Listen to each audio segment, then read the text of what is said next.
Hello, ladies and gentlemen, and because it's 2024, everyone in between, welcome to another episode of the Left Hook podcast. I'm James. I'm once again joined by the great and powerful Habibah. Habibah. Thank you for having me again. Thank you for coming back. Very happy that I can do this with you while Geordie's away in the time being. We have an awesome show for everyone today, for our lovely audience. Obviously, our goal, this is our regular kind of editorial program where we just provide commentary and analysis on news in Australia, locally, and the world at large. And obviously trying to put a bit of a kind of a left-wing perspective on things, which is lacking in Which makes it the honest perspective, I would say, the true perspective. I would agree with you completely there. And obviously we're not really hiding that. The podcast is called Left Hook Media, so if people are commenting or saying, oh, you don't look at it from this point of view or that, I think, well, it's in the title. You should, know what you're going to expect. That's true. We have taken a position. Yes. And it's the position of truth. I think and the position of justice as and well. the position of justice. Yes. So it's been a great week of news and content, as we've been just talking about. It has been. So much has happened. I think the world wants us to be able to produce good content because it keeps making all these things happen. Very interesting things happen. So, firstly, Habibah, speaking of the Australian mainstream media, this week we have been rocked by allegations. Stunned, bamboozled. Bamboozled, yeah. Who saw this one coming? Oh, goodness. Please. Because Alan Jones, infamous long-time radio host and political commentator, has been arrested in Sydney. He has been arrested. He saw what I went through with my arrest. Yes. And he said, I must one-up that. I want to do that. Yeah, so he's been arrested. This is pretty incredible. I'm not going to lie. So for the people that don't know, if you're from overseas or you're a little bit younger, Alan Jones was a super inflammatory kind of shock jock, and he really pioneered that style of broadcasting in Australia. So super reactionary, kind of your classic kind of suburban racist, closeted suburban racist, always super anti kind of progress, anti-LGBTQ. And he was always kind of seen as quite a political powerhouse, I think. He always had the ability to influence politics, and he had a massive career span, like 30 years, and in that time, he was quite responsible for many kind of rightward turns in Australian society. So he was pretty controversial. I think the main thing that he got controversy for were the Cronulla riots. Yes. In Sydney, when he pretty much instigated it, I would say. I would say he instigated it. He was the number one cheerleader for that. Yeah, and that was essentially a backlash to what was perceived as being, kind of indecent acts by Muslims, and I think particularly the Lebanese community. That's right. Which is quite large in Sydney, and so he instigated a whole bunch of your kind of white, fellow suburban racist Australians. The true blue Aussie type of patriotism that exists with some people in Australia. Yes, and he instigated that, and there was a massive riots, and it was a big incident in Australia because not much actually happens. So when stuff like this goes down, it's a big deal. And then also he a few of his other greatest hits. He one time said that ex-PM Julia Gillard's father would have died of shame if he had, and I believe he was dead at the time, if he had seen his daughter's policies. He also told Jacinta Ardern, the then Prime Minister of New Zealand, to, I believe, shove a sock down her throat.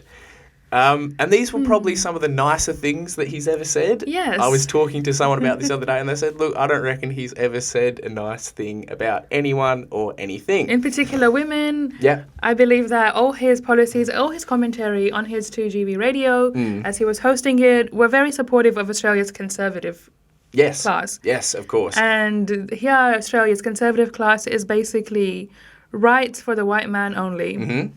And he was and that kind of political current that he helped foster, that obviously saw the rise of kind of John Howard, who represented like a newer shift in Australian conservatism. And he was a very powerful figure. So let's get down to the nitty gritty. Now, he has been charged, and obviously it's all alleged at the moment, but it's a pretty full-on list. So he's been charged with 11 counts of aggravated indecent assault, 11 counts of assault with an act of indecency, 2 counts of sexually touching another person without consent, and 2 counts of common assault. And this is all from 2001 to 2019. Naturally, he's pleading not guilty to all charges, as you would. But I think it's been, and this is something I want to talk to you about, I think it's kind of been an open secret in Australia that Jones was a closeted homosexual. And obviously, I don't think it's really fair or just to actually criticise anyone for their sexual choices or preferences, etc. Everyone's entitled to their own proclivities, to quote Bob Catter. However, it does appear that there was some non-consensual acts, and I believe one of the people accusing him was 17 years old at the time. Now, what is it, Habibah, do you think? Why do all these reactionary conservative commentators, why are they all closeted homosexuals? And why, pardon me, and why do you think they're always so particularly anti-progress and anti-LGBTQ? It's quite interesting. I think it goes back to how sexual violence often plays out and supports itself and sustains itself, which is that when people come in sort of positions of power and influence, a social status is given to them somewhat, and a protection of being able, a layer of protection is also granted to them because somewhat people see them and admire them and they're already on a pedestal. And so bigotry, then add bigotry to that. Yeah. Because you are pleasing a conservative class, you yourself have these beliefs, you yourself feel like you need to maintain that position of power and everything else is a threat. We live in a very neoliberal society. We're all at each other's throats. We're all at competition with each other for position, for power, for social influence. And so when someone like Alan Jones has that, and he has become famous within the political sphere, and these politicians know that he can sway voters' opinions, that hand in hand with, again, the bigotry that plays out in the Australian system within the ruling class, within the capitalist society we live in, I think, unfortunately, it comes down to then feeling entitled and enabled to be able to access what you want from people. Yes. And when that consent is not given, you violate them. Of course. And so that violation happens because, number one, you're granted all these privileges. And that means once you don't get something that you want, that you think you have claim to, you then inflict yourself upon that person. And I guess you can't accept, if you're again in a privileged position, you can't accept no as being an answer. You can't accept no as being an answer. With a closeted homosexuality, it does play out as homophobia, because then you are trying to please a conservative people. You yourself want to be conservative.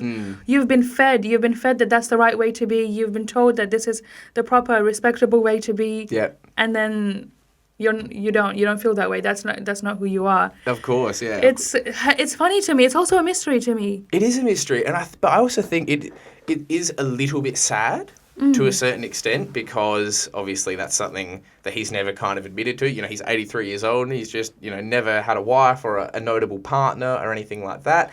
And there's been these allegations going back for a very long time. So I do think what a horrible position to be trapped in, where you're trapped inside your own body, in like the prison of your own body, and you can't express who you want to be, truly. And then I guess maybe... Does that hatred for yourself and for everyone around you, is that what gets expressed in his commentary? I suppose so. Yeah. I think so. Trapped in your own body, trapped within your own social constructs. And at the end of the day, it's harmful because you're putting that out there. You're not only forcing that upon yourself, you're quite literally forcing your beliefs onto someone else. On other people, yeah. And it's amazing that he was such a prolific part of the Australian media landscape for so long, and it does seem that this was kind of an open secret, and that everyone kind of knew about to a certain extent. And I do think it's really shocking. And then I'm assuming that the reaction by the conservative media, which I think in Australia that's probably the majority of media is conservative. I think even the so-called like the woke ABC are also pretty conservative as well.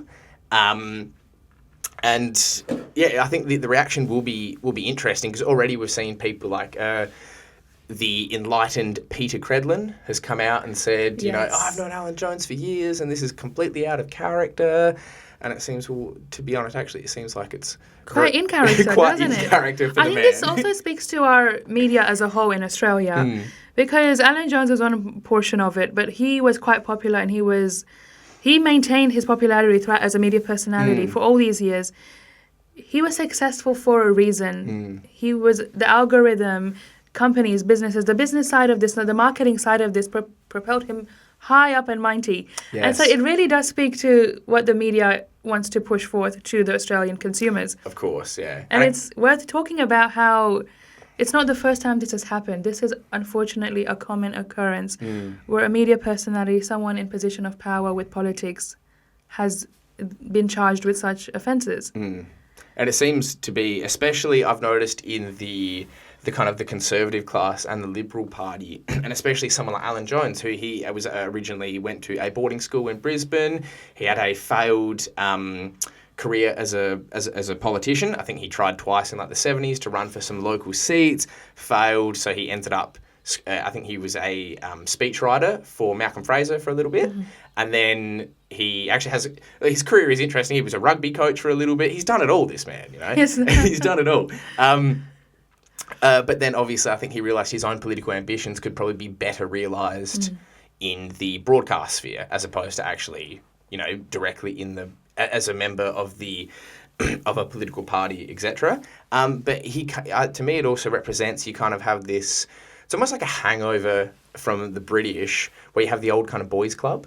You know what I mean? So it's lots of these individuals that went to like private schools, boarding schools, and that's especially, again, a legacy of the British because they have that very strong tradition in their upper classes. And this does seem to be a theme that seems to kind of permeate these institutions a little bit. And again, like you're saying, that just real embracing of the privilege that you do have, being, you know, a member of the upper classes of society and being able to, again, feel that you're justified to do again, whatever you'd want because you're, you know, a privileged elite and everyone else is a filthy commoner and and therefore you can do that. But look, obviously at the moment it's all speculation. Yes. And I would not like to throw the baby out with the bathwater, so to speak. And I think, obviously, in defence of the man, you've been in a similar situation. I have. Where you've been unjustly charged with something. To clarify, it was not with sexual assault. Yes. With an alleged underage person. Yeah. You also haven't instigated any race riots in your time. No, I haven't. So I'll put you on a slightly higher pedestal than Alan Jones for the time being. Yeah. But I think as well, you see, again, with a figure in this same media sphere, figures like Andrew Bolt, for example, your good friend, he's always been in defence of every time there's someone, for example, in the Liberal Party, there was a kind of a series of accusations that rocked the Scott Morrison government in kind of their final year or so of power. One of them was the alleged sexual abuse by Christian Porter, if you remember, and then another one was by Bruce Lehrman, the staffer. And to me, it seemed like a bit of a no-brainer purely because the public perception I got of these people, just like with Alan Jones, is that, they're assholes. So, and they push reactionary politics. They don't seem to actually take a stand for anything that's just. So to me, even through their curated public image that we see, for me, that seems to be quite easy to see through, if that kind of makes sense. But it's funny how a man like Andrew Bolt has every single time this has been brought into the public sphere, he has always jumped to the defence of such characters. He's written, even, I'm not sure if you remember Cardinal George Pell. Oh, yes, I remember George Pell. Yes, George Pell. I reckon Andrew Bolt spent a good 3 months of his journalistic career just trying to debunk the allegations that George Pell, of what he was alleged of doing. And I remember he wrote an article one time and he was like, look, I've been to the church, the victim's story doesn't make any sense. There's no way that George Pell could have walked from this distance to this distance in this time. And he laid it all out. And I was thinking, man, you're going to a real big effort. Maybe Andrew Bolt has some skeletons in his closet. I don't know. You know, speaking of that, Andrew Bolt, apart from absolute garbage journalism, that he perpetuates onto us, unfortunately. And you yourself personally as well. Me, myself personally, Habibah is a hard left Islamist. To Sky News. Yeah. Anyway. Sky News, a bastion of independent I am thought. a hard left. I don't know what Islamist means to him, but I am hard left. Yeah. Correct. In his defence, I'm sure that not even Andrew Bolt knows what Islamist means. Exactly. It's a word for him. Yeah. It's a buzzword in the media these days, especially. That's it. Yeah. Apart from that, he has an active interest in protecting these people. Because I feel like it's not necessarily he believes it or he doesn't believe it, he denies it. I think deep he knows. However, I think it's within his interest to protect them from the carceral state working against them and some sort of implementing some sort of justice because they represent and they enable his politics. Yes. And so they're out to protect each other, not that they don't believe that these people have committed such acts. No. It's about protecting these people and keeping them in the said influential positions so their politics remain mainstream and so their politics are up there. Yes. And not questioned. Of course, yeah. And I think as well, we can even look at, on a like you're saying, giving it a wider kind of analysis. Obviously, the capitalist ruling elites and the ruling class have to, in order to prevent any sort of awakening of widespread class consciousness or unity amongst the average everyday people, they have to keep stoking these certain divisions. So that's why Andrew Bolt, these types of characters can say, can kind of frame it as, just your loony left, for example. Or the loony left are really getting upset about all these women getting sexually assaulted, you know what I mean? Whereas the common sense kind of Aussie, knows that this isn't true. And I think that speaks to that strategy as well. Yeah, I feel like, and part of this culture of patriarchy is that it seeps into other areas. For example, Conor McGregor also got charged. I saw this today. There you go. And he's a sporting figure, and he's conservative in his politics. He's very conservative, yeah. Yeah, he's surprised. Usually when you see, the Irish specifically are always big supporters of Palestinian rights and of third world liberation. Yes. Conor McGregor has been very outspokenly against such political standpoints as well. But yeah, that's super interesting as well. I guess while we're on vein, we bring that one up as well. But it's really interesting, and I think that unfortunately a lot of people, because when you and I, for example, we'd kind of, maybe people with a bit more political education, we'd be able to watch the news, and I kind of hate watch the news because it's terrible, but it gives you an idea of what kind of strategies the ruling capitalist class is employing at the time. Yes. And it kind of gives you a viewpoint into how they're thinking about things. So it's good to watch as well, but I think anyone with some sort of political sophistication can see that, especially in Australia, it's all kind of manufactured and there to... The whole system's in place to prevent us from actually analysing, the real issues, Yeah, it's pushing forward the projects of our ruling class. Yeah, but it's amazing how average and I work in the construction industry, so I speak to your average everyday people, about similar issues as this, and most people you meet, personally on a personal level, I think this goes across all aspects of society. Most people are generally pretty friendly. Australians are generally pretty friendly and accepting, but most people still, I don't think, can see through that kind of first veil and actually see the mechanisms at play. And it never ceases to amaze me how much good, hardworking, honest people fall prey to these same kind of reactionary tactics. That's true. The media does well. It succeeds in its task, which is influencing public opinion and swaying them to believe certain agendas. It is. Absolutely. Yeah. That's why it's so important to critically think. And media personalities, independent journalists that come out, such as Andrew Tate now, who's a big media personality, and then he pushes forward such misogynistic and sexist ideas. Yeah. So then a teenage boy would see that, he'll be like, wow, Andrew Tate, this cool influencer, boxer dude, rich, business owner, whatever, who I aspire to be, says really misogynistic things, and then you'll see Alan Jones get charged, and you'll see Conor McGregor, the successful boxer, get charged, and then they'll be like, nah, they wouldn't do that. Or they would, it's fine, who cares? It's fine, exactly. And then you think that way of treating the world, or just putting myself in the position of a teenage boy, you think that way of viewing the world and treating other people is cool and acceptable because this is what my hero is. That's true. This is the people that I look up to, that's how they act, so then that's how I should be able to act as well. Yeah, that's true. Yeah, and it is, look, it's a little bit sad, but I guess all we can do is kind of hope for greater media literacy in That's the true. future, shall we say? And Yes. greater critical thinking skills and awareness amongst the youth and amongst everyone coming up, which is part of the objective of the Left Hook podcast that we're doing. That's true. So look, moving on, moving on from Alan Jones. Habibah, there's been lots of Yes. stuff going on in New Zealand There at the has moment. been. It's incredible to see. It is. Would you like to break this down for the audience? Absolutely. Yes. Well, what I can start with is that a video has gone viral among social media of a session proceeding in New Zealand Parliament where a bill was introduced to, as best as I can explain it, I might not be very good at it, is that it was taking away certain rights and ownership of rules based from the Indigenous community on certain areas of that land. So those communities had certain rules and they can self-organize and it would be enshrined essentially as law.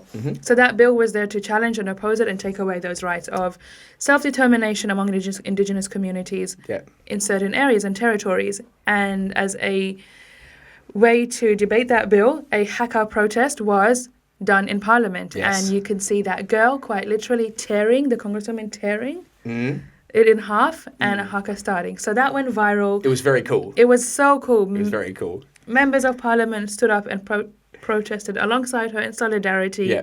That bill was not passed because they protested it. Fantastic. And then the following week, we saw protests sweep across New Zealand where all these Indigenous communities came out, took over bridges, took over streets to reclaim their rights, the Indigenous rights and sovereignty, self-determination, because that bill was not passed, but that they want to reintroduce it, and they are trying to keep pushing for it. So they're protesting against that. They want their self-determination. They want to be able to self-organize, self-rule in their territories. Yes. And the New Zealand Parliament wants to take away that right. Of course. Did you see, I thought it was a funny note, if anyone has seen the video, when the lady starts the haka protest and then all the other kind of Indigenous members of Parliament, they all join in. Yes. But even then, even lots of the kind of non-Indigenous members of Parliament are all kind of like the white European kind of descendants, they're all kind of going on a little bit with it as well. Powerful, because it's a powerful display. The haka is really one of the most beautiful things that I have seen. It's awesome. Very awesome. It's awesome. It goes back centuries. Oh, pretty much, yeah. And so another thing I thought was funny was it really showed the political playing field in New Zealand, because the name of the person that is meant to look over the Parliament and kind of I'm not sure what the name of the position is, but he was just like a really toad, like it looked like you pulled him straight from. Yeah, he's like the British Viceroy of New Zealand, and he was like, order in the court, the Parliament will cease session. Was funny. It was hilarious. Immediately she starts, he sits back and rolls his eyes. He's like, here we go. Possibly one of the most uninspiring looking gentlemen I've ever seen.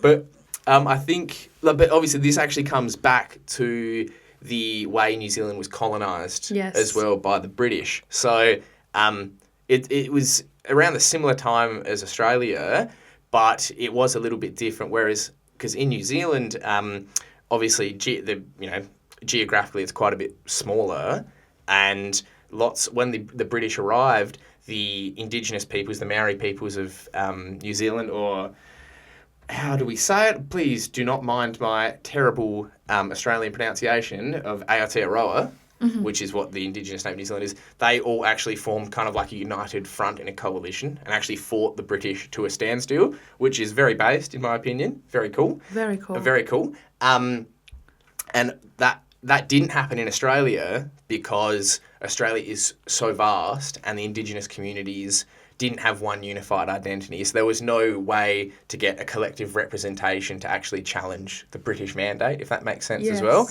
Whereas in New Zealand, I always find, like, I think it'd be a funny mental image if you're like a British sailor in 1820 from Manchester. You've got 3 teeth. You're from some absolute dreary shithole, pardon my language, and then you're on a boat for 9 months, and you get out in New Zealand, and you probably weigh 50 kilos. You've eaten nothing but dried biscuits and salted meat for the past 9 months of your voyage, and you get to New Zealand and you see like a 6 foot tall Maori rugby player looking character with face tattoos doing a haka. Like, you're not going to be very inclined to fight them, That's funny. It's a good mental image. But to my knowledge as well, what actually when they signed a treaty with the British called the Treaty of Waitangi, I believe, in 1840, and the Indigenous language version and the English language version are actually different. Oh. So they stipulate different things.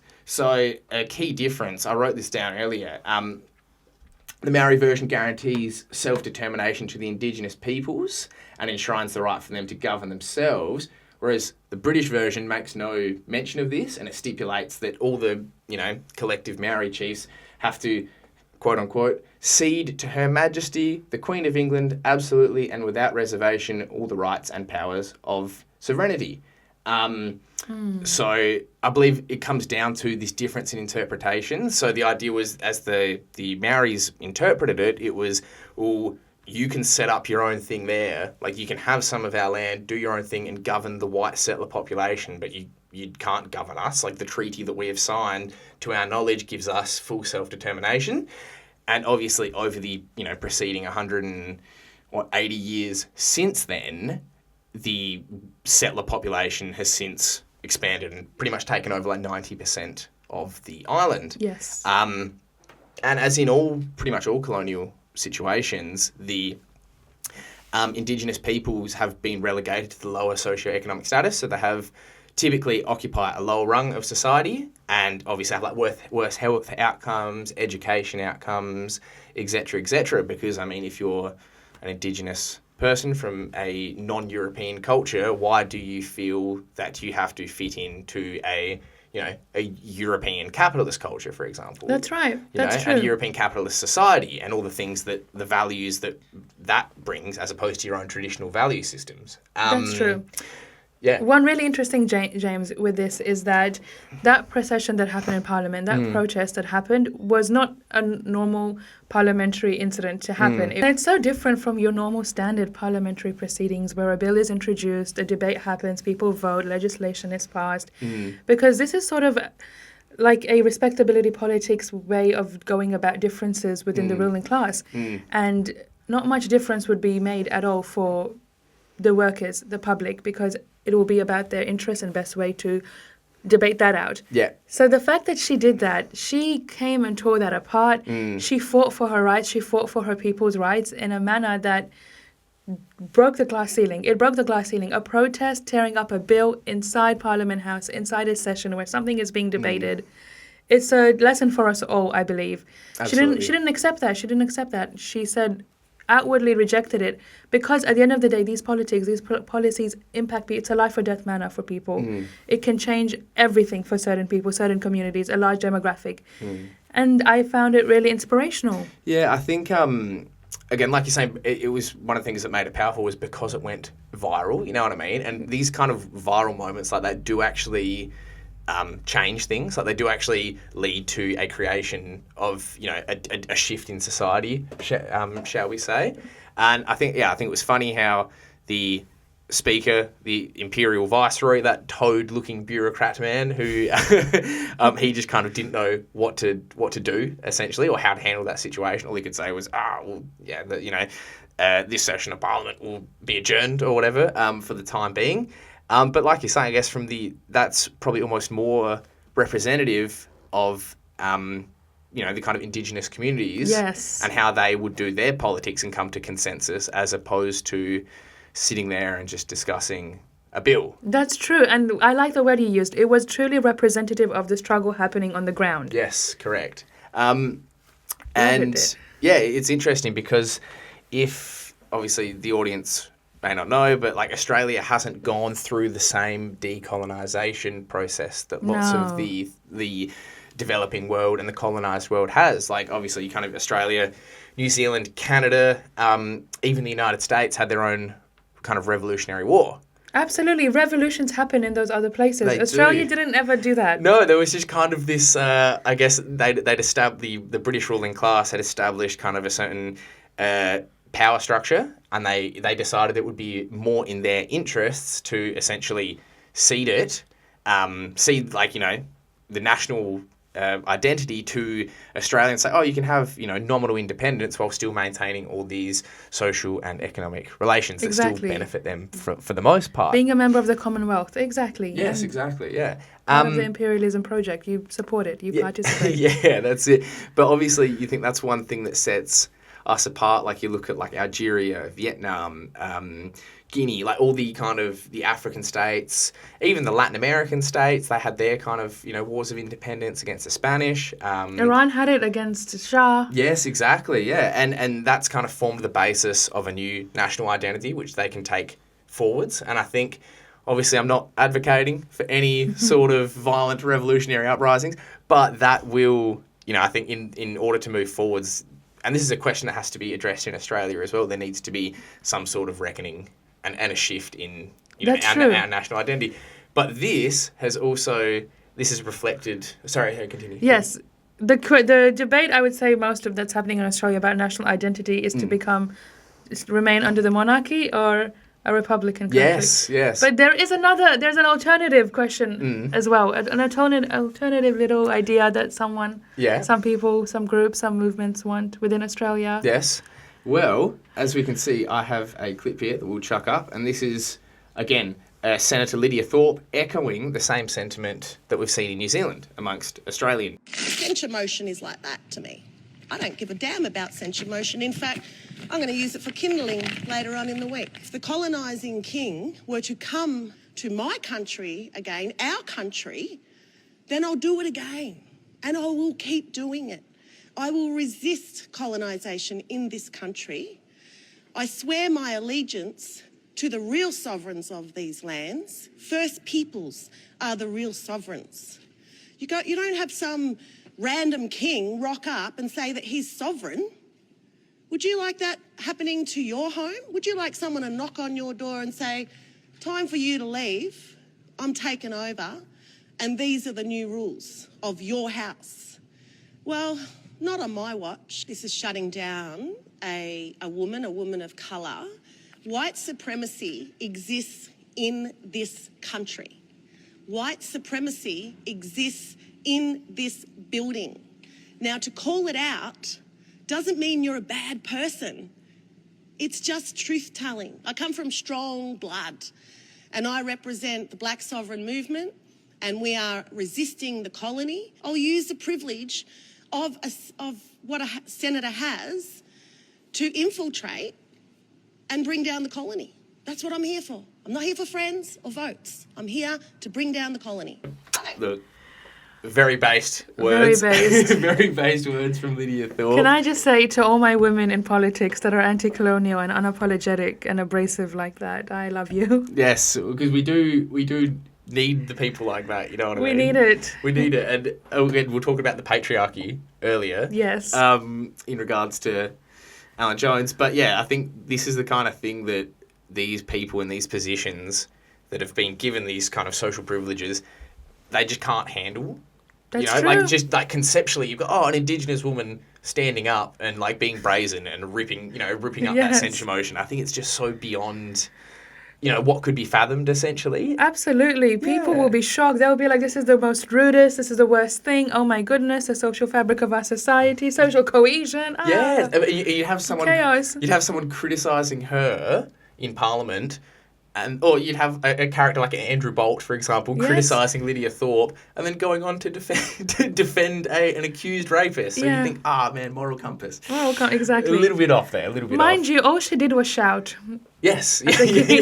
She didn't get close to him. She didn't touch him. No, of course. Disrupted nothing and no one, but just shouted at him. Yeah. But I think it is like we're seeing this new, we are seeing a new kind of political awakening, I think, on this front, especially amongst younger people. Yes. I'd say as well, especially amongst younger people and amongst women and Indigenous peoples, where there is a demand for change in the way that maybe your standard parliamentary liberal democracy can't actually facilitate, because it's not designed to facilitate those types of changes. So independent leaders like Lydia Thorpe will come in, who is staunch, who is unapologetic, who is left-wing, who advocates for Palestine, who openly calls it out for what it is, Australia, a colony, a colonised country, racist, who would say that it's white supremacy.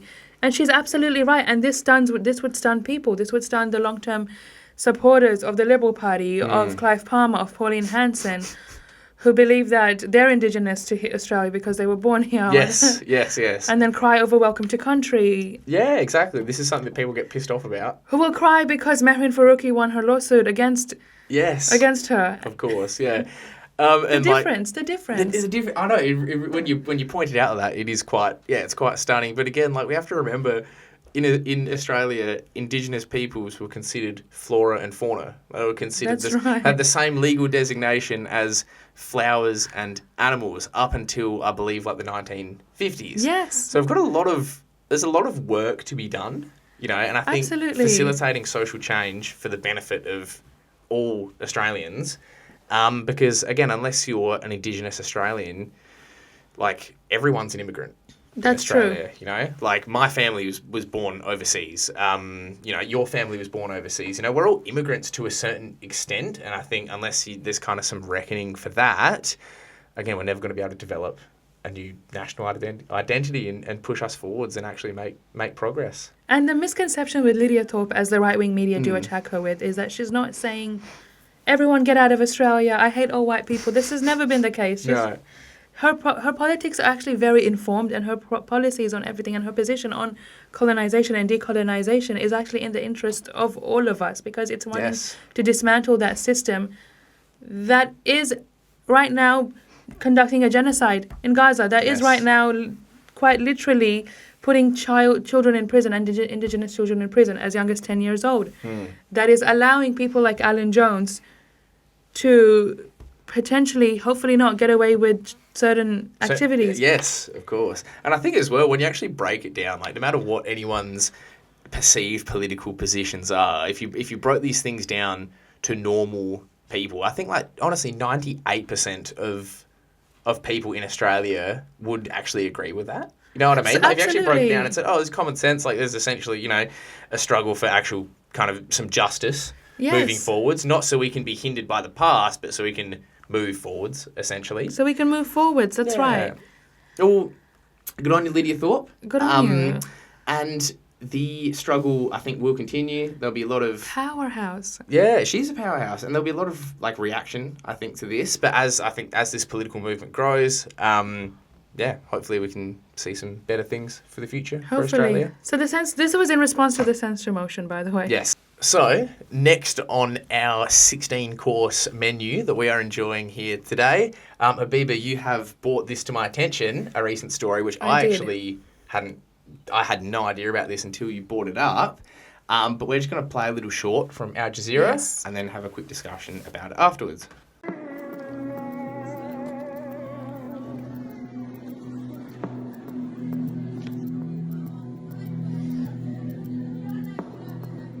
Migana opportunity biazora salai wada akhil khana de wada bachi potishu pojadi na wada akhil khana potishu na wadi tamu arion tudi tamu tsuku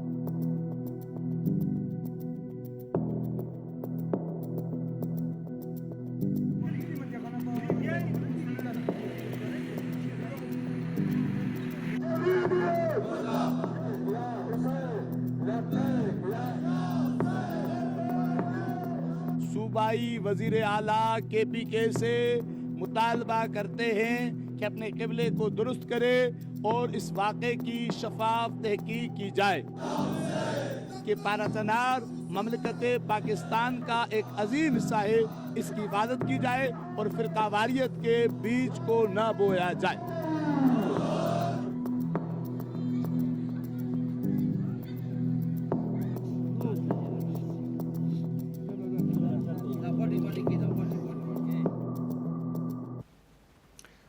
All right. Yeah. So, break down what's happening. What's happening here? Basically, it's a very long time running and unfortunately often neglected by the news and the media. Geopolitical tension within parts of Pakistan where Shia minority groups are often targeted by Balochistani terrorists, and this was an incident where a gunman opened fire on a bus. The death toll at the time was 42, but from what I last read, it has risen.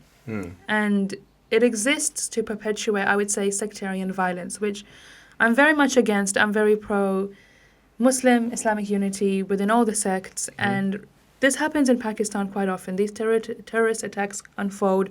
Children are killed. Unarmed people are killed. And unfortunately, they are armed by rebel groups that I would say the US and Israel support.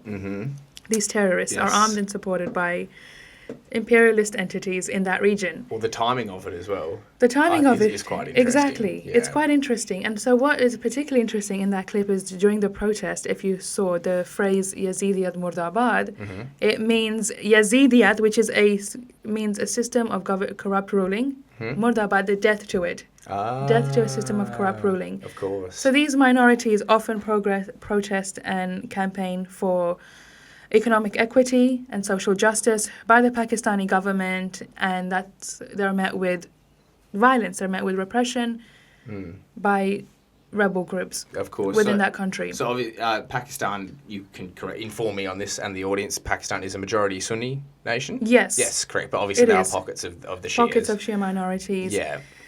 And that's what happened in Parachinar. Pakistan is a big country, multiple ethnicities inside that country. Like 200 million people or something. That's like true. Huge population. That's true. Yeah. Some are more oppressed than others. Some are disenfranchised just because they are minorities and they're in geographically inconvenient locations within Pakistan. Of course.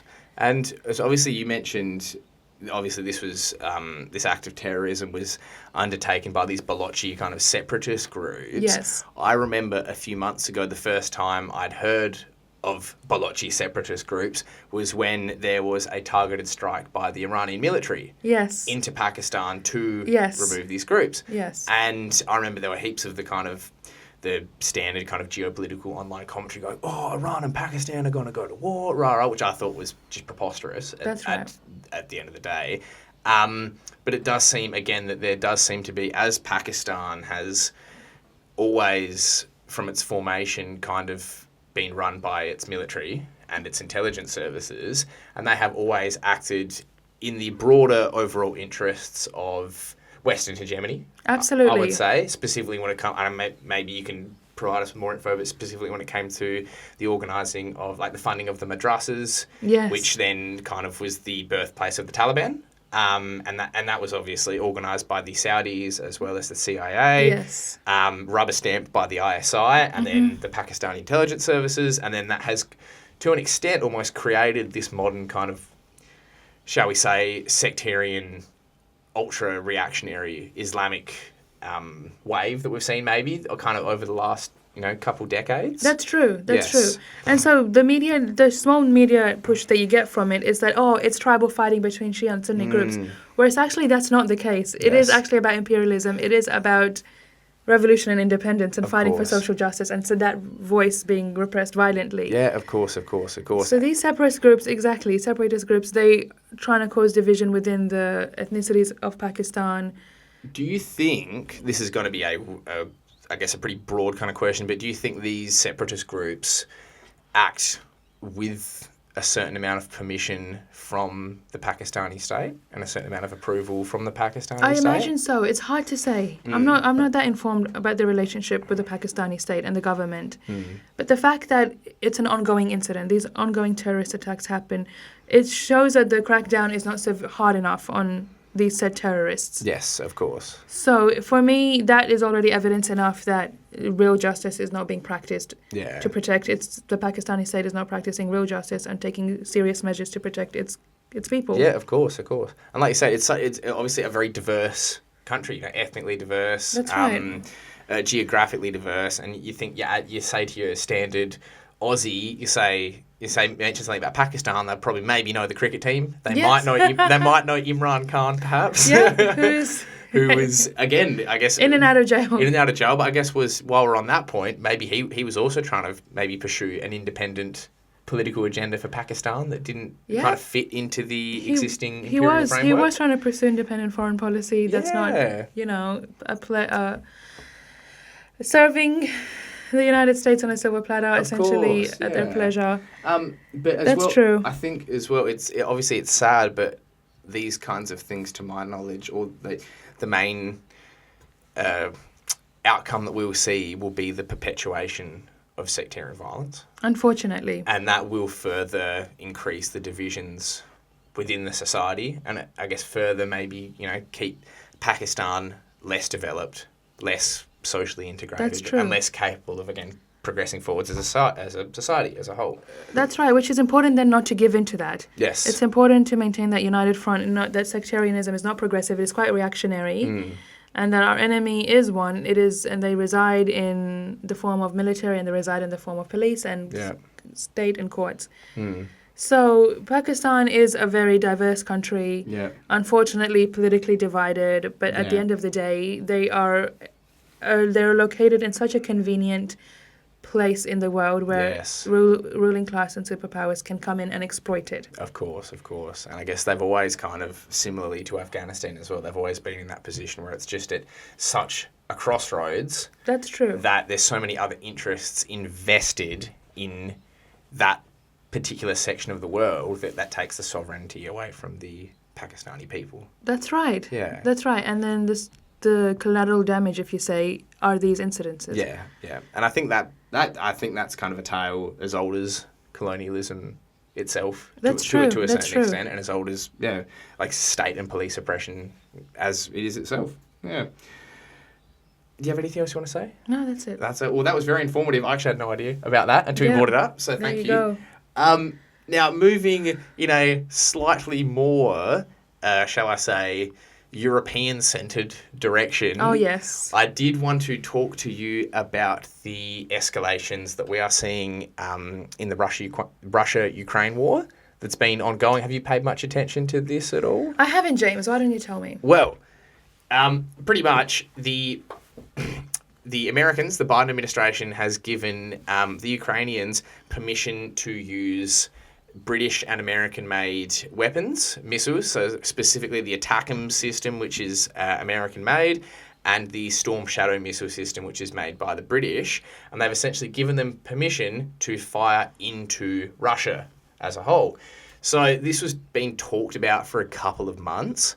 And it seems to have, and the Russians kind of got wind of it, and they changed their military doctrine. So they said that, well, look, we're going to start, we're going to change our military doctrine so that, for example, if any country, like foreign power, arms Ukraine and they strike on Russia, Russia will consider that country a legitimate target for Russian retaliation.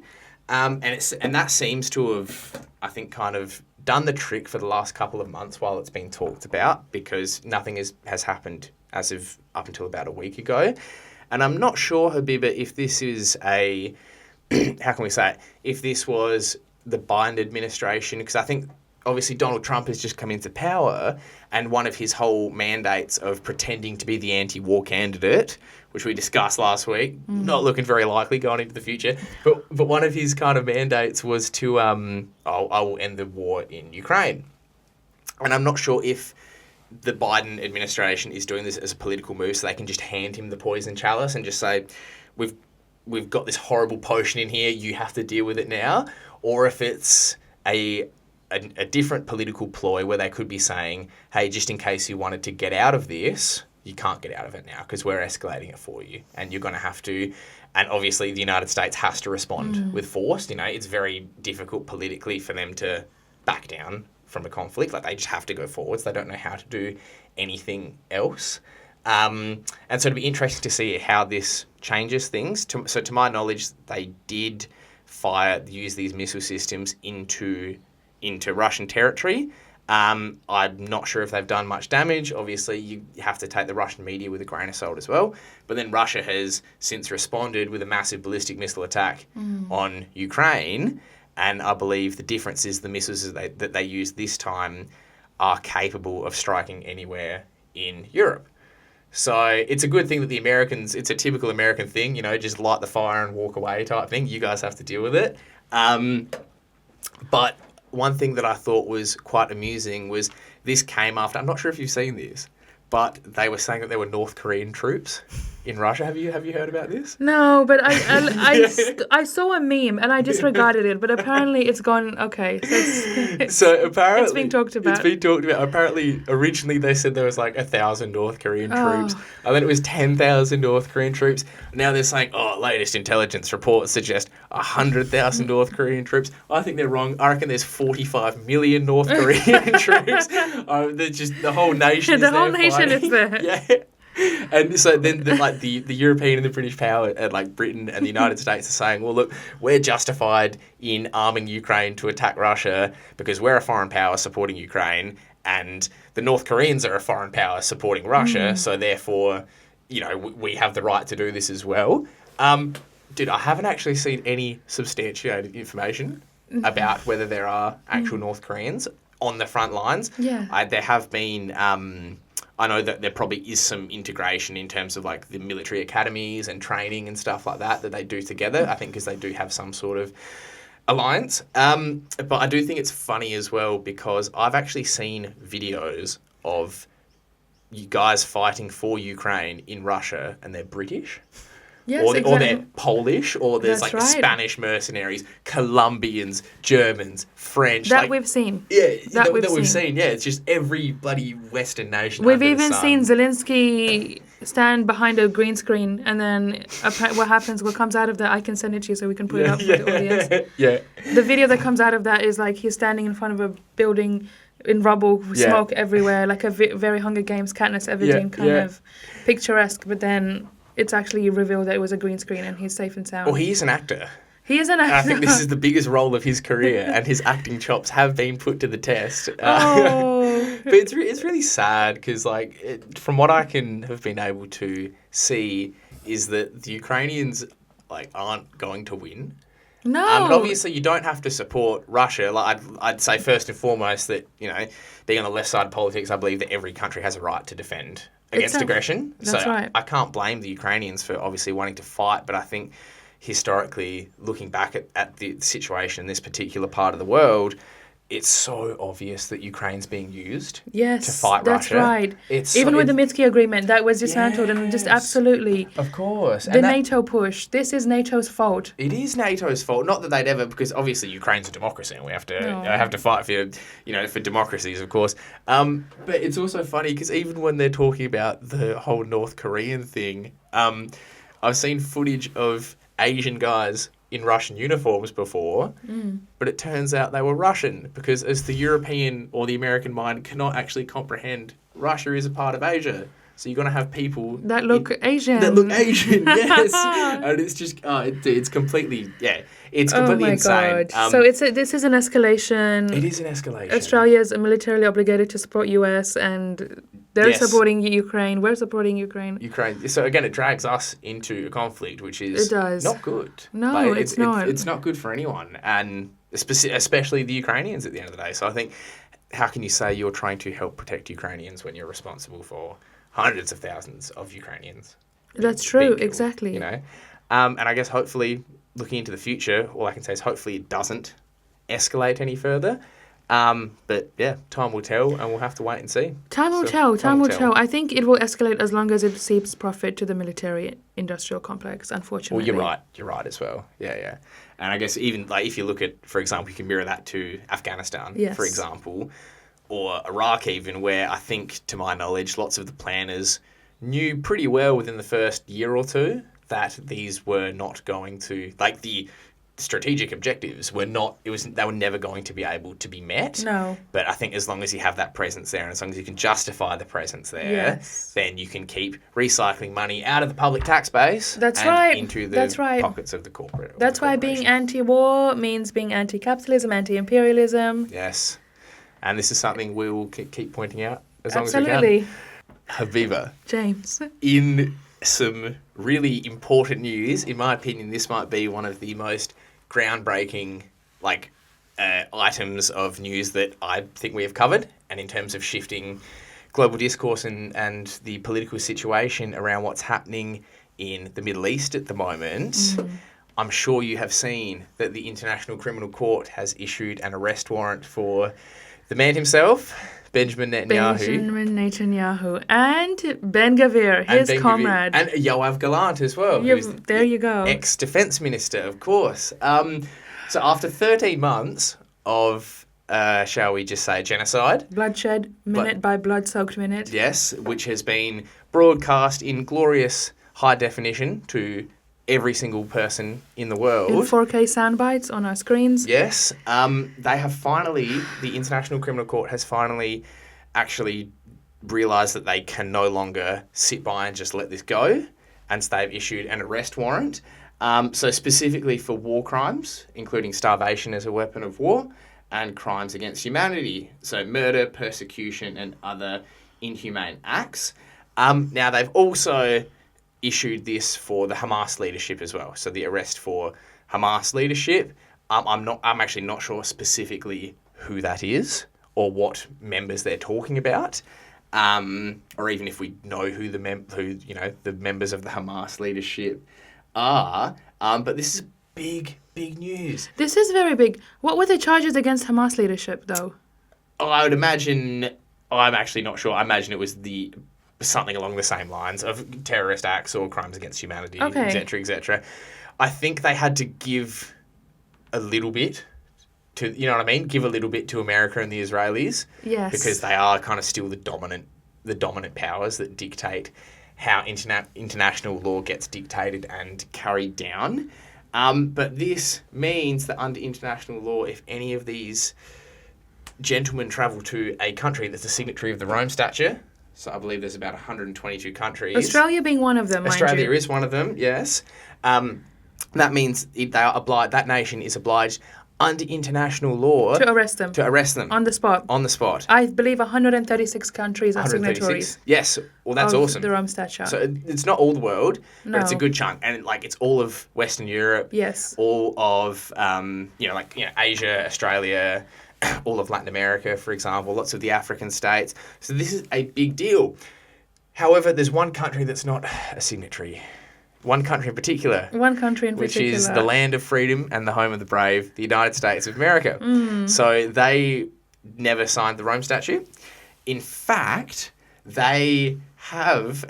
Sorry, I think I've talked about this in the pod before. Oh, boy. But it's so funny. They actually introduced a bill through their Congress in the early 2000s called the American Service Members Protection Act, also colloquially known as the Hague Invasion Act, which means that if any US military personnel or member gets detained or there's an arrest warrant out for them under international law, the US is legally entitled under their own domestic jurisdiction to invade the Netherlands and occupy The Hague. I swear you cannot make that up. So basically... Yes, hilarious, yes. The superpower wants to superpower itself into international law and order, as it has been doing. Yes, correct. And obviously it's funny... I can't believe that. Dude, no, it's wild. I think they did it in the Bush administration before they invaded Iraq, because I think Cheney and Wolfowitz knew all the horrible things they were about to do. So a bit of strategic foresight, shall we say. So they can invade and occupy The Hague? Yes.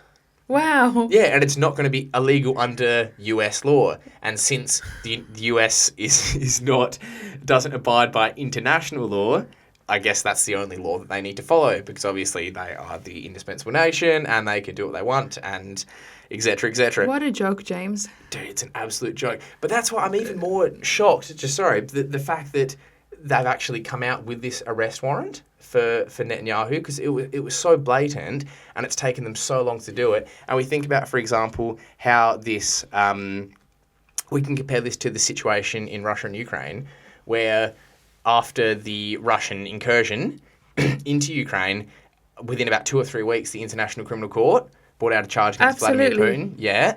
And the US was... Immediate sanctions. Yes, immediate sanctions. And the US was going, we have to use the ICC. We have to follow, the legitimate... We have to have these international institutions. How will the liberal world order exist? Interestingly enough, the ICC charge against Putin, I'm not sure if you know this, isn't actually to do with the invasion or any war crimes. It's from... They got him under removing children, like From their homes. from their homes, essentially. Because let's think about it logically. If there's a war zone, you're going to want to get kids out of the war zone. Out of the war zone. So there was a journalist from the Grey Zone, Jeremy Lafredo, who actually did a doco, and he went there to Western Russia. Wow. On the border, and he went to some of these homes, and it was essentially a summer camp for all the kids whose previous home was a war zone. And the Russian government just took them there, and they were learning to play instruments and kind of like some nice wholesome stuff. That being said, obviously the invasion of Ukraine was not good. However, you think that if there was actually some serious breaches of international law, they would have charged Putin with those. That's true. You know what I mean? That's So true. Much to think about. Yeah. Netanyahu is arrested. Sorry, continue. No, you continue. We'll be arrested. I thought the response of our foreign minister, Miss Penny Wong, was quite interesting as well. It was, yes. She came out and she said that we respect this decision now. However, Penny Wong would like to interpret this respect into action. We don't know. That's up in the air. Yes. And then she said that, however, we prioritize working with countries that are pushing for a ceasefire. Yes, exactly. Which we'll get onto later. Yes. Because there's some other interesting news in regards to ceasefires. But like pretty much all of the kind of liberal democracies that we see, like Belgium, the Netherlands, like France, Canada, they've all come out and they've said, oh, look, it's funny because in their statements, none of them actually say we support the prosecution. They all just say, oh, we will uphold the decision made by the ICC. So it's, so it's quite like they're kind of obviously in support, but they're not saying the obvious thing that needs to be said, which is that these are horrible crimes against humanity and that the people should be held responsible. But obviously they are still putting their support out there for the decision, and they're saying they will uphold it. Obviously the US isn't going to uphold it. Another two countries that aren't going to uphold it are Argentina under new madman Javier Milei, who has also outsourced his security to Israel, his domestic security to Israeli firms, and the leader of Hungary, Viktor Orban, who leads a pretty right-wing kind of government in Europe. And while he has kind of maintained a bit more independence from the standard NATO structure and from the European Union, again, they also get lots of their internal security technologies from Israel as well. So I think there might be a few ideological alignments there, as well as, basic economic and security alignments as well. Now, what do you think? How do you think Benjamin Netanyahu responded to this ruling? Oh, he rejected it. He came out and said, "Well, that's false. That's anti-Semitic." He said it. He said the words. He said it's anti-Semitic. Wild, man. I starved people. I murdered people in cold blood. I put phosphorus on their schools, hospitals, refugee tents. Oh, I know. But calling me a war criminal is just anti-Semitic. It's too far. You bunch of Nazis. How dare How dare you? Israeli media spokesperson came out and said, well, it's disappointing that The Hague is now under the control of the Islamic regime. Of the Islamic Republic of Iran. I thought, oh my goodness, they're just going to... So, these people... They're insane. Someone else said it's a dark, dark day for humanity. We will never rise for justice again. Dude, crazy. But here is, you showed me this earlier. This is a clip. And I've never seen... I was under the impression that Israeli society was pretty much homogenous in its hatred for the kind of Palestinian population and the desire to ethnically cleanse them and claim their lands and then go on to claim Greater Israel, as is their God-given right. Yes. God gave them in the Bible 3,000 years ago or whatever, which is a perfectly legitimate claim. As far as I'm concerned, pardon me. Exactly. But you showed this video. The cutoff period is 10,000 years, not 3 or 4. Not 3 or 4, damn it. Well, look, this is a video of what you're going to show that you showed me earlier of a member of the Israeli Knesset protesting against Benjamin Netanyahu. יש 17,038 תינוקות שהמערכת שלך הרגה. ביניהם 825 תינוקות מתחת לגיל שנה. בעזה היום 35,055 תינוקות יתומים. הדם של כולם ירדוף אותך. ואתה בעזות מצח תוהה על כך שאתה מואשם בבית הדין בהאג. בנימין נתניהו, חברי הכנסת, מה הוא החזון שלך? מה חברת החזון הכנסת שלך, גוטליב, די. תגיד לי? מזה 30 שנה אתה רוצח סדרתי של השלום. לא, עצור. של השלום. רד מהדוכן מיד. רד מהדוכן מיד. להוריד אותו עכשיו. רוצח סדרתי של השלום, מה להוריד אותו הבעיה? עכשיו. מה החזון רוצח שלך? סדרתי בקפלן, לא פה. רוצח סדרתי של השלום רד זה מפה. אתה. לא, רד מהדוכן. רוצח סדרתי, רד מפה. רד מפה, חצוף.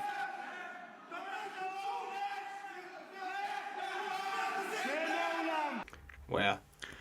Shivers. Wow, that was very powerful.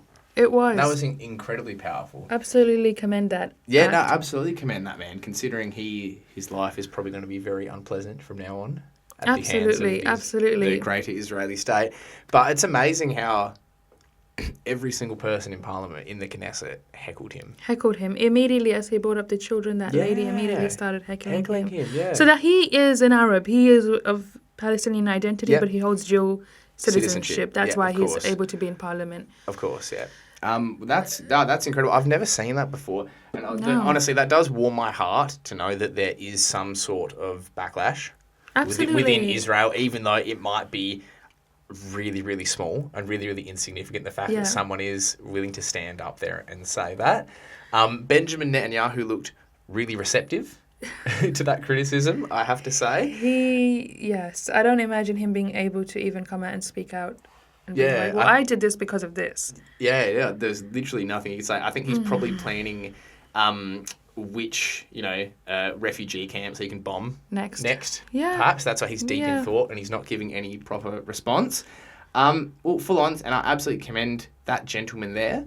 So, it is interesting because they have flagrantly just violated international law time and time again. Absolutely. And also flagrantly, essentially just ignored every single UN Security Council decision. From its inception, James. From Sorry, its continue, inception, but yeah. this is them from its inception. But as well, do you know what's funny is that it was, I believe, a UN Security Council decision that mandated Israel into being in the first place in 1948. There you go. So they have, on one hand, they're saying, well, look, the UN is an anti-Semitic terrorist organisation run by Iran. Yeah. And on the other hand, they're saying, well, look, it's the UN that gave us legitimacy in the first place. And they always go back to, that's how we're a legitimate state, is because the 1948 Security Council resolution and the partition plan mandated by the United Nations, which is bloody wild. And there's a bit of cognitive dissonance there. That's right. Yes. That's right. Which I think is a lesson for us, James. The UN, the ICC, the ICJ are, at the end of the day, institutions that are maintained and run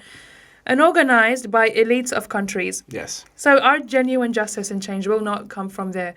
The ICC warrant is a progressive welcome, and a progressive welcome for the sake that it will now push on important conversations with how we organize and how we respond to that. Of course. It can be used as a debating point. It can be used as a point to sway public opinion towards our legitimate cause in the first place. And that is how it's welcome, because people that are very much reliant on academics and very much care about the politics of these establishments, this is now presented to them. Yes. And so I think this is for us a way to gain more popular support, and it will happen. Yeah. However, the fact that they have put those charges against Hamas leaders as well has upset me. I didn't know that.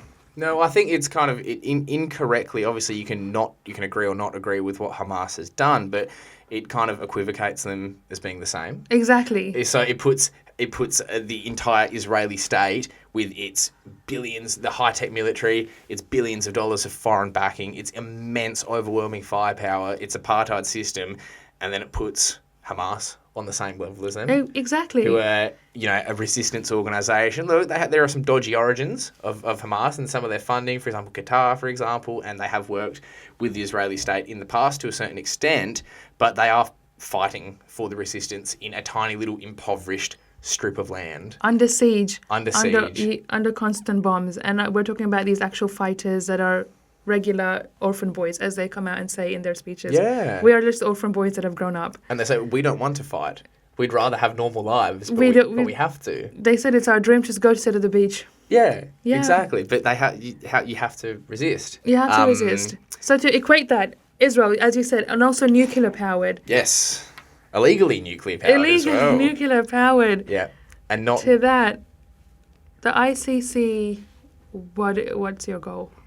Yeah. I don't know. Yeah. No, like, I think international law only has teeth if it's within the political objectives of the kind of the first world, Western Europe and the United States, for example. That's true. Because up until this is the first time I'm going to call him a European leader because he's Polish. He's Polish, yeah. So he is European, and Israel seems to posit its identity as a European state with European values, as in a settler colonial identity with settler colonial values. But this is the first time, apart from, I believe, Slobodan Milosevic in Serbia, he was prosecuted. And also there's been a few like African leaders and African warlords that have been prosecuted as well. And I believe Netanyahu also made a statement not only calling the ruling anti-Semitic, but he also said, well, yeah, but it's also like discriminatory and unfair. And my reaction to that was, well, yeah, the ICC has always been discriminatory, and unfair because they've never prosecuted a white war criminal, of course. Yeah, that's right. Again, like you're saying, it does like kind of stake down a really significant precedent that these things, it gives the ICC a bit more legitimacy, and it kind of shows that, look, no matter how powerful your imperial system is, at the end of the day, you can't resist the will and the pressure from people, even if it takes a disproportionate amount of time and effort to organise to push those agendas, they still can't be ignored. I agree. I applaud the people and the public pressure they've placed on their governments through protests and organising the past 13 months. Yeah. That the ICC came out with this warrant. Yeah, no, it's really good. I just wanted to show as well, very quickly while we have it, this is a response from the pardon me, this is the United States State Department spokesperson, I believe, and this is her response to the ICC arrest warrant. So it shows, again, how the US feels about this whole situation. Oh boy, let's see it. We fundamentally reject the court's decision to issue arrest warrants for senior Israel officials. We remain deeply concerned by the prosecutor's rush to seek arrest warrants and the troubling process errors that led to this decision. The United States has been clear that the ICC does not have jurisdiction over this matter. You've heard us say this before. We reject it. We reject it. No, thank you. Look, Israel, that's our matter, and you guys don't have jurisdiction. We'll sort these guys out. Yeah. You know? Wild. And then another one, so that shows how the United States feels. Concerning procedures. Yeah. Look, they didn't do enough research to get here to this conclusion. There's no evidence of genocide. There's no evidence. Yeah, exactly. And then here's another clip of the UK Home Secretary, and this is on LBC, of her being asked about it. Were Benjamin Netanyahu to land in London or any other part of the United Kingdom, would he be arrested? So that's not a matter for me as Home Secretary. What? As you know, You're the Home Secretary of it, Cooper. Yeah, so there's a proper process, Nick, and I'll just say something about that. So with the International Criminal Court cases, obviously that is independent. We respect their independence, and the vast majority never become issues for the UK legal process, law enforcement processes, or for the UK government. If cases ever do become a matter for the UK, then there is a proper legal process that has to be followed. There's a proper government process, including a Foreign Office process that has to be followed. And therefore, it's not appropriate for me to comment on any individual case as Home Secretary. So there are a set of processes that have to be followed in any individual case. Okay, what do you think should happen? Let's come to your view, your personal view. And I totally understand why you are asking me that question, Nick, but you, I know, will also understand why, as Home Secretary, I cannot comment on speculative legal processes because it's important that they are properly followed. There's a wider issue here, which is we continue to pursue the need for a ceasefire in Gaza. We've seen what has played out in the Middle East since the appalling terrorist attack by Hamas on Israel on October the 7th last year. But we've seen all the devastation that's happened in Gaza. We've seen too the appalling Hezbollah attacks that we've seen and the behaviour from Iran. But lastly, we can say... So she came out and said, that's none of my business, whereas the US was like, that's that's just our business. Yeah. That's not my business. No, you're right. Oh, wow. But see, but they are obviously, these two, I guess the US and the UK, I guess they're so used to being in this position of privilege. You know what I mean? Oh, there are rules for you guys, but we have our own thing going on here, you know? It's just wild. I believe the UK is a signatory to the Rome Statute as well, so I guess they would be breaking international law as well. Before we finish up... Yeah, wow. It's... The cognitive dissonance hurts. It hurts. For me, it hurts. It hurts to watch. Yeah, so in response, I guess in the aftermath of this groundbreaking ruling by the ICC, there was also a UN Security Council resolution. There was. So essentially that was discussed, I think this was on Wednesday, and what they have... Talk me through it, James. Okay, so essentially it demanded an immediate, unconditional and permanent ceasefire to facilitate the returning of all the hostages. Now, you think that all parties involved would want this, for example, because stop the killing, return the hostages. That's been Israel's, public motivation the entire time, is to get the hostages returned. Obviously, Israel doesn't sit on the UN Security Council. Mm-hmm. It has the United States to sit on the UN Security Council. That's true. But not even in the past we've seen Britain and France, which also acted in Israel's interest on the Security Council. Even they have not been able. Even they couldn't vote against this. So out of all the 15 members that were sitting, on this resolution, only one member voted against it to veto it, and that was the United States. Yeah. So this is the fourth time they vetoed it. They vetoed, any attempt to pass a resolution that would implement a ceasefire. Yes. And stop the barbarity that we have seen. So I think this is really important because, it really shows that the United States, as the dominant imperial power, is losing all vestiges of legitimacy. Absolutely. And I think obviously as well, it diminishes, I think the United Nations in principle is a fantastic thing. I think we need the United Nations in order to facilitate kind of dialogue between all states. But of course, I think it also makes the UN lose legitimacy because the people of the developed world and the decolonialised world, they see, well, hang on a second, how come, all these rulings always seem to favour the former colonised powers at the end of the day? So I think the US is losing legitimacy. And I think it also shows that the kind of rules-based international order, because as we've talked about international law, but the United States never uses the term international law. They always use the rules-based international order. What that actually means is completely up for conjecture. No one really knows. It seems to be they kind of just make it up as they go along, depending on what befits their needs. As one economist that I have listened to described, he goes, the United States, the rules-based international order is when the United States makes the rules and then orders everyone else around. Which sounds like a good interpretation. Yeah. But yeah, so again, the irony of, like we're saying, is it was the UN that, again, essentially mandated Israel into existence. Yes. We've since seen more disregard completely for the United Nations and all these international institutions. So we had the United Nations Relief Works Agency was designated a terrorist organisation in Israel. I think you might have seen that. Yes, it was. I'm sure they're also designated anti-Semites as well. Yeah, of course, naturally. And also Antonio Guterres, the Secretary General, has been labelled persona non grata in Israel. I'll chip in something with this anti-Semitism very quickly. Yes, please do. There was a Jerusalem Post article, opinion piece, and the title of the opinion piece was, "Is God Anti-Semitic?" And it was very serious. Yes. And so... No one is safe. No one is safe. Even Jews themselves can still be accused of anti-Semitism. That's true. What was the thrust of that article, might I ask? It was that basically religion is against the genocide. Religious principles are against genocide. And so this this obviously impacts their right to be in Israel and to return the hostages and to be Judea. Dude, I find their mental gymnastics and their reasoning abilities are like extraordinary. Dude. You would not think of it. You can't. I would not be. But they will find it. They'll find the way to do it. It never ceases to amaze me. It is completely insane. But yeah, look, this is.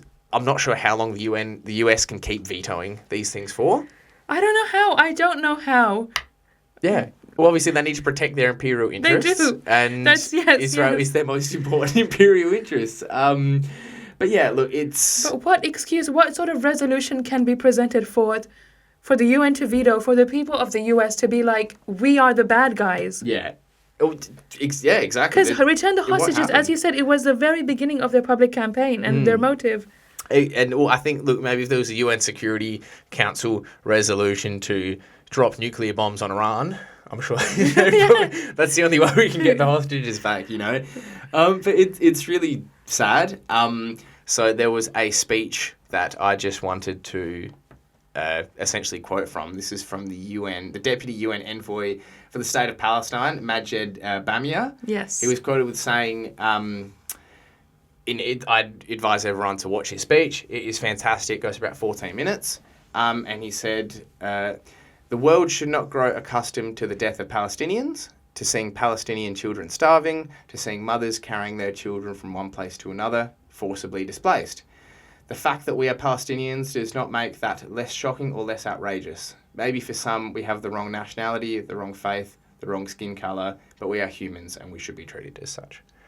And I think that's really important, that the Palestinians have not lost their humanity.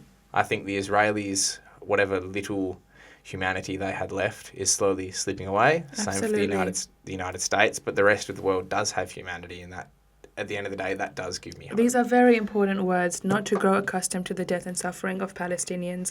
It is nearly the 1 year mark, or it has been the 1 year mark. Yeah, 13 months. Of yes. Yes. And the suicide protest of Aaron Bushnell, who self-immolated, who said, this is what our ruling class wants to deem as normal.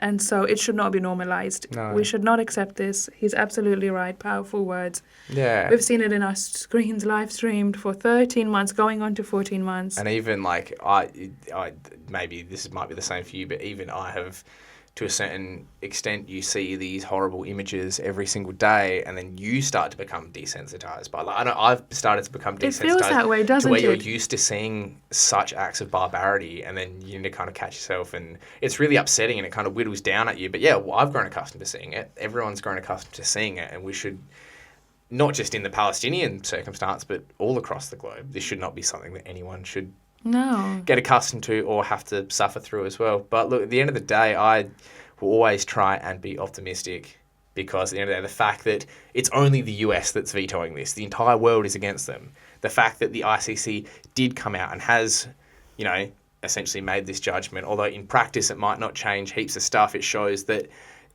all the kind of levers of the international institutions are being pushed in the direction of justice, and whether we'll get the justice that's required or not is yet to be seen. But the fact that that's the direction we're going, again, that gives me hope as well. It gives me hope. I have plenty of hope. We've seen Australia's longest running anti-war movement. Protests happening every week all across the cities. Exactly. I have hope in the resistance. I have hope that they are doing their best. They are doing their best, and they are succeeding. For example, in South Lebanon, yes, the operations of Israel is not succeeding. They haven't succeeded their operations in Gaza. No. I have hope in them, and absolutely, Palestine will be free. Will be free. The US is a sinking Titanic ship. We should just hope they don't drag everyone else down with them. We are bearing witness. Yeah. Yeah. The Titanic would do that. The US would do that, just like in the Absolutely Titanic. They would. They forced the people on the musicians, the instrumentalists, yes. The instrumentalists to play until the last second. Yes. They forced them. The conviction of the instrumentalists, very based, I'll give them that. But again, it's going down. That's the way history, I think, has shown that these things go, and that's the way I think it will go. And we can just hope and pray that going into the future, humanity will regain some of its Algeria humanity. Yesterday, Palestine tomorrow. That's it. We stand in solidarity. Yeah, absolutely. And we at Left Hook will always try and spread awareness of these issues, encourage everyone to write to your local MP, be politically active, go to protests, read the news, make up your own opinion, and together we will overcome. We will. We'll overcome. All right. Well, look, let's wrap it up, shall we? Habibah, Yes. thank you very much for your fantastic company and discussion. Thank you, James. Everyone, like, comment, and subscribe, and we'll see you all next time. Thank you very much.